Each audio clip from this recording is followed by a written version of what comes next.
ang i-discuss po natin ngayon ay kung paano tayo naman mang-aresto na halimbawa, nagpapatrolya tayo, kung paano tayo mag-aresto ng isang batag o kaya ng gugulo. Kasi kadalasan ang gulo sa barangay ay mga lasing, baoy. Yan ang kadalasan yan.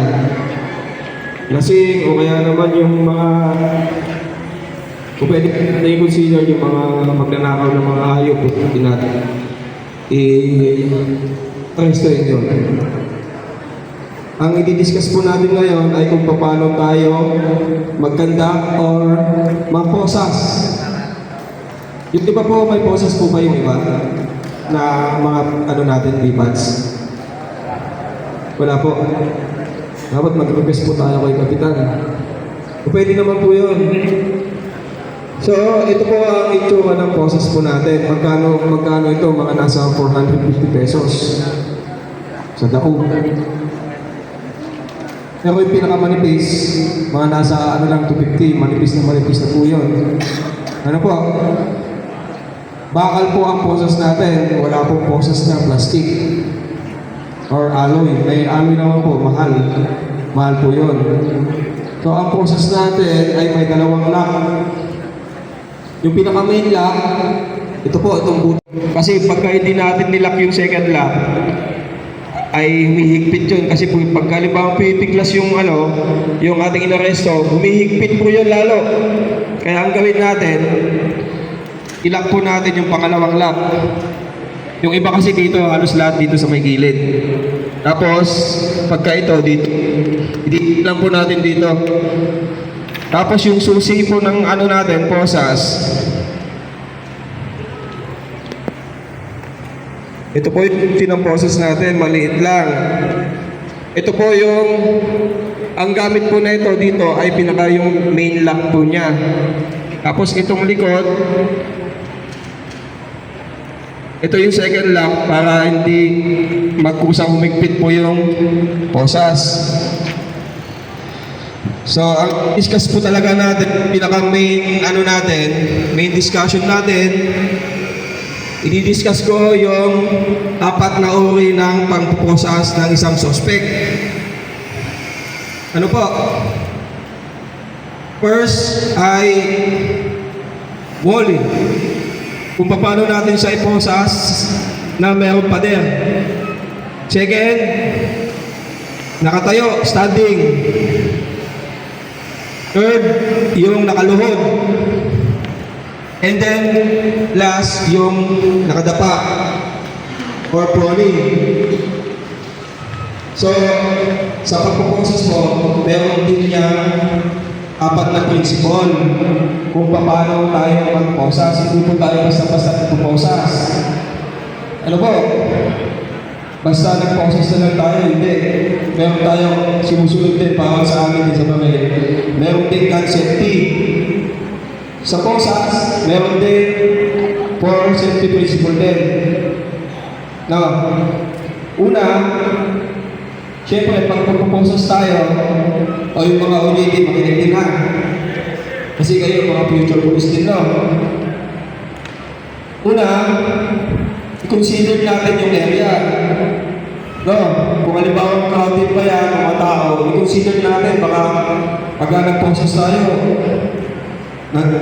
halimbawa, gulo, na-neutral na natin yung naggugulo, tapos crowded, and then yung mga pamilya. I-consider din po natin yun. I-check natin yung mga possible na threat. Ano po? Huwag tayo basta-basta magpuposas. Second, i-assure natin na yung suspect laging may armas. Ano? Laging may armas yan kahit na nagwawala yan. Hindi mo natin makita sa kanya na bigit-bigit niya. Hindi natin alam, baka may nakasuksok sa kanya sa katawan niya. Na kutsilyo. Kaya, mga maliliit lang na lancheta. Kasi pag nagpapatrol na kayo, ang risk dapat with body. Ano po? Ang kadalasan ng patrol yan, sa iba, pangbarangay, driver sa kaling isa. With body lagi, pag ano yung smoothie po ng tago natin na. Yun po yung dapat natin consider pagka mag-arrest tayo. Hindi tayo pwede mag-arresto hanggang hindi natin nasusunod yung apat na principle ng pag-arresto. Lagi nyo po yung tandaan para iiwas tayo sa akurang asunto. Kasi baka tayo pumaligtad, pagka tayo mag-arrest namin sa suspect, kahit na nagwawala yan, pagpapawag-ibalik tayo. Tawag natin basta-basta suspect sa tayo. Gawin natin, pakiusapan natin kung magkano kaya sa atin. Pagka nasa public area, yun pwede natin siya ulihin. Wawala sa kasana, wawala sa kasana. Huwag lang natin makasunin sa bahay. Bawal po yun. Okay, so, i-discuss na po natin ngayon. Tapos, isa pang OJT. Siyempre, kailangan ko na mabati ikaw. Kamay. Ayan, siyempre kailangan ng kabading pagka naka-arresto, ano po? Halimbawa, ito ang suspect. Halimbawa, yan.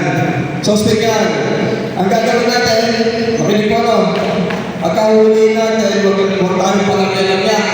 Sigawan natin ng authority. Kasi meron po tayong authority as a kanon. Appointed kayo ng barangay captain. Meron po tayong pamiyayang manghuli. Tandaan mo yun. Kasi, bagay po kasi kayo. Kaya pagkakalawa ng huli kayo, ito! Huwag niyo mo buhahin na. Ito! Ano ba ang manghuli ah? Huwag lang, ito! Huwag yun, ano? Baka sabi mo, palagyan naman. Hindi matiting lang yun. Ano? Halimbawa, tumatakbo, kaya nawawala. Boses natin kailangan mas malakas sa kanya. Tapos, dito! Dito! Ganon. Taas kamay! Taas pa!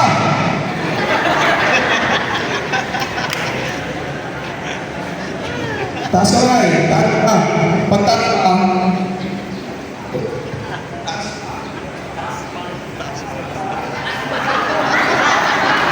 Akala niya taas pa.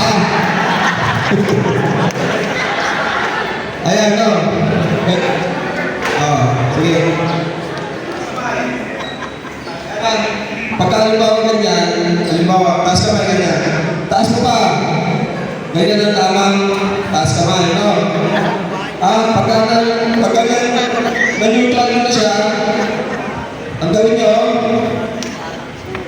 paikutin niyo siya ng 2 beses. Ikot mo sa kanan. Bigit ka. Sige pa. Ikot. Ito. Ang purpose mo doon, kaya po natin siya pinaikot. Sino pa ang nakakalam? Para ma-check natin kung merong dala na armas. Ha? Okay. So, nakataas na yung kamay. Ang second tool natin, makinig po tayo. Lingon sa kanan. Lingon. So, ayan. Papalingin niyo kung sino yung magpaponsas, kailangan nakatalikod siya sa kanya. Kailangan hindi siya nakalingon sa inyo. Bakit? Itong kabady ko naman, nakatingin lang sa kanya. Itong kabady ko, titignan niya kung meron gagawin masama. Tapos, ang gagawin niyo naman, yung magpaponsas, hindi niya ako nakikita, di ba? Nakatingin siya doon.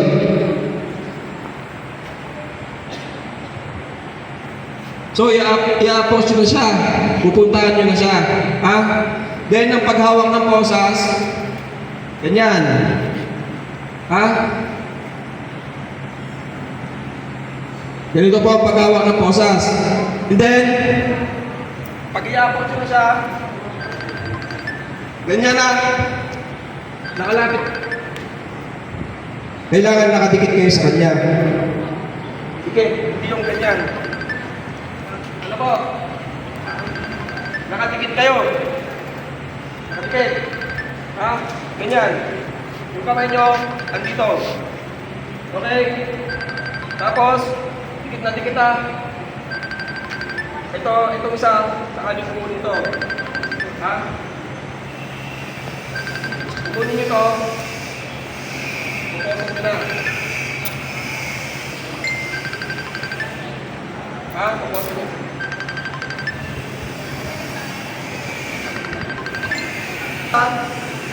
Tatalikod na natin to. Ganyan. Nakuha nyo? Pag nakatalikod na,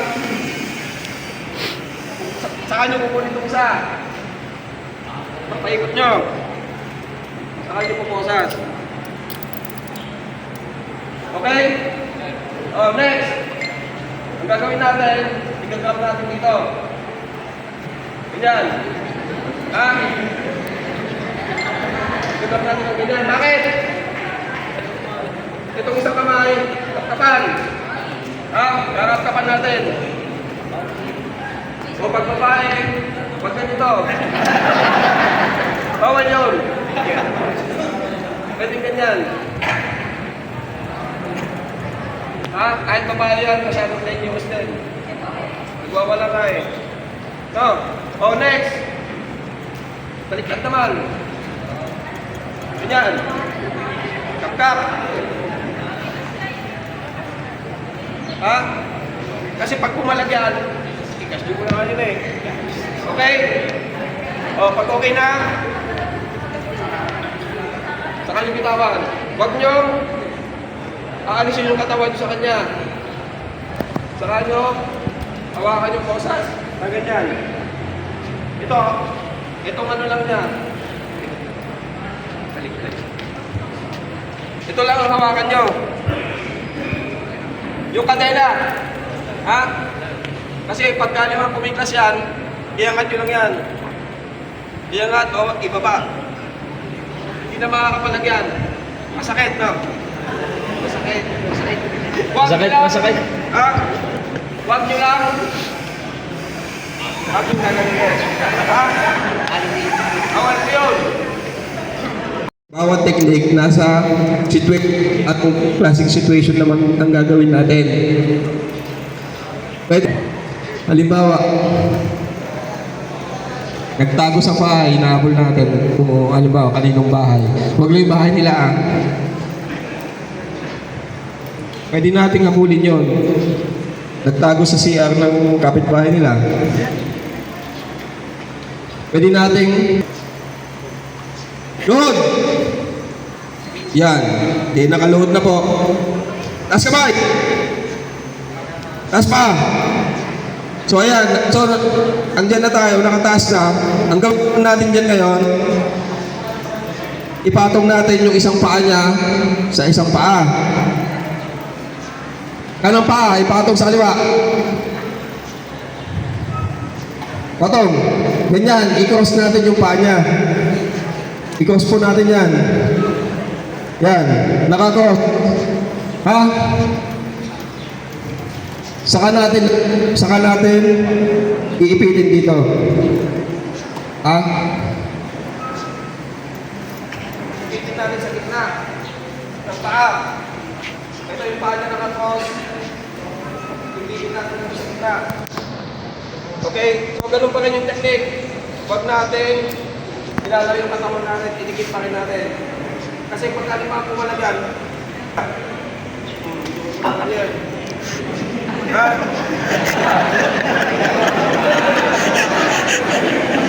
Kasi hindi naman nakatalag to. Tulak mo lang yan. Hindi naman agad makakatayo yan eh. Ano ba? Hindi agad makakatayo to kasi nakakros yung paa niya. Lock mo yun. Ha? Hindi pwede kasi pagka hindi natin nilak yan, makakatakbo agad yan. So, ganun pa rin yung technique. No? Ganyan pa rin. Ganyan, tapos, pag nakakabit na, posas. O, naposas na. Ganun pa rin. Ha? Kapkap. Ganun pa rin, kapkap. So, ito tayo ngayon. Paano natin itatayo? Ha? Paano natin itatayo yung suspect? Yung iba kasi, hawakan na yung posas. Ay, tatayo. Mali po yun. Huwag sa kawasan natin hawakan. Sa sinton. Ha? Sa sinton o kaya sa short. Dini. Wala sa pantalon. Short.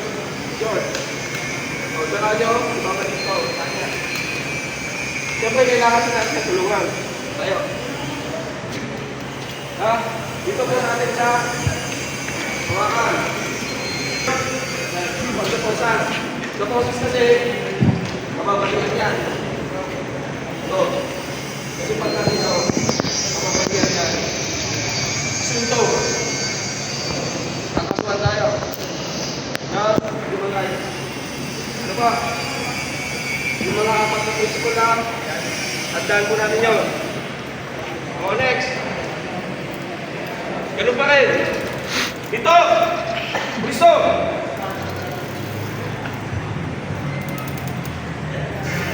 Dapa!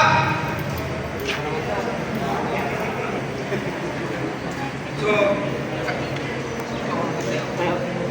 bago natin patapain, yung gagawin natin, paikutin ulit natin siya. Huwag natin kakalimutan. Dito! Taas kamay! Ikot lang, ikot. Huwag natin kakalimutan paikutin. Ha? Huwag natin kakalimutan paikutin. Ganon din sa pag-load kanina.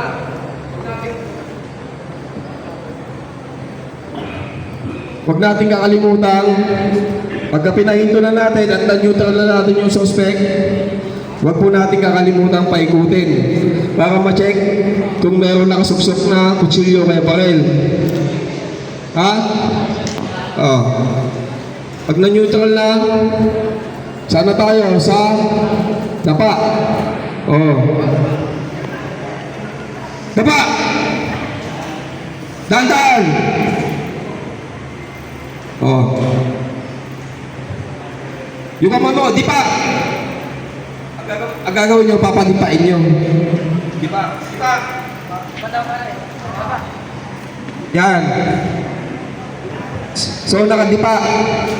Tapos, pag halimbawa nakadipang ganyan, nakadipa, ipapalabas natin yung palad niya. Ilabas mo yung palad mo. Yan. Ano pong purpose? Bakit natin pinalabas yung palad? Baka may nahawakang bato.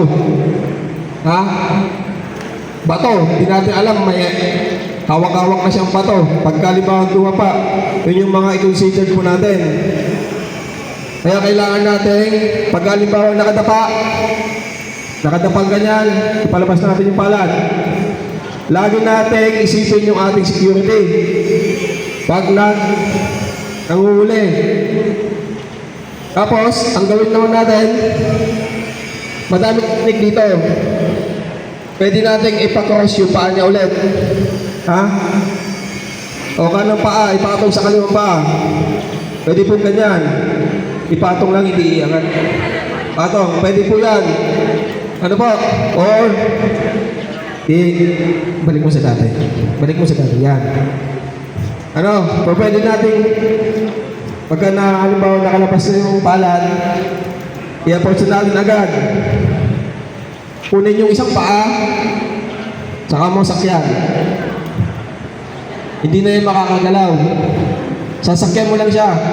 Okay, nakuha. So, ganun pa kanyang principle. So, nakadapa.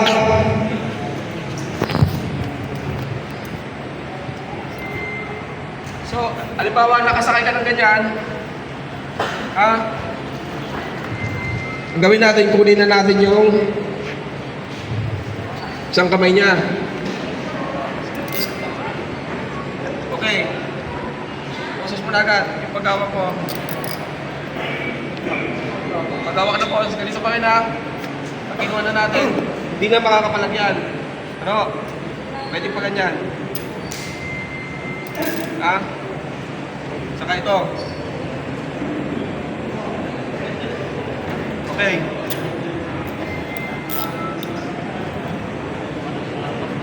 So, i-assume na natin na nakaposes na siya.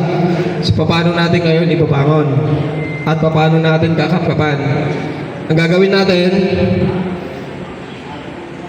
alisin natin yung nakatagan na isang paa niya. Okay. Wala nang palag to pagka pumalag. Alima, palag ka. Angat mo lang yung kamay niya. So ngayon, ibabaling natin siya ng sentro pa rin ang hawakan natin ha. Ibabaling natin siya ng either pakaliwa pa kanan. Ha? Okay. Ha? Kap-kap. Kap-kap. Kondom. Bigay mo sa body niya. Oh, next. Ganyan. Kap-kap. Oh, lipstick. Bigay mo sa kabady. Kung ano yung makuha niyong armas niya, bigay sa kabady. Okay, tayo. Ngayon, ulit. Ang gagawin niyo pag papatayo niyo, paside. Ha? Sa kanan. Oh. Okay. Paside ha. Kasi hindi natin pwede itayo na nakatapa. Ito pa rin. Okay. Nakuha niyo po. Kung paano natin itayo nakatapa. So pag nakadapa po, hindi natin mapapatay. Ikot pa. O, ikot pa. Okay. Pagkalimutan tapos na ikot, makita na natin mo, wala siyang armas. Ipa. Iyakan na natin siya sa wall. Dikit sa pader. Ipa. Ikita ang kamay. Ilabas ang palad. So, gamitin po ito. Pagka nakalabas ang palad, o yung kanan. Pagka maaarso po kayo, huwag po nyo tatapatan. Pwede kayo dito sa side. Kasi dalawa kayo magkabali. Dalawa po kayo magkabali, huwag nyo tatapatan. Nakalimit sa kanan. So, yung purpose po kayo na kung bakit natin pinapaliwan sa kanan. Baka yung magpo-process, hindi niya nakikita. Hindi niya alam na nalapit na ako sa kanya. So, ganun pa rin po. Kung nakikilala yung katawan niyo sa suspect. Ganun pa kayo na lang. Ang pinagbago lang para sa nakatapaw na sa wall. Ikakit ko sa sumul. Butik yung katawan niyo sa kanya. Sa kanya po sa sulit. Ha? Kunin ulit yung kamay, gano'n na sa kanya, ilawin na sa pader, ilawin, pag na-process na siya, gano'n ulit, ilawin mo sa pader. Kapkapan. Okay? So, nakuha niyo na po. Napakadali na po ng pag-alas kung sinusunod po natin ng mga principle.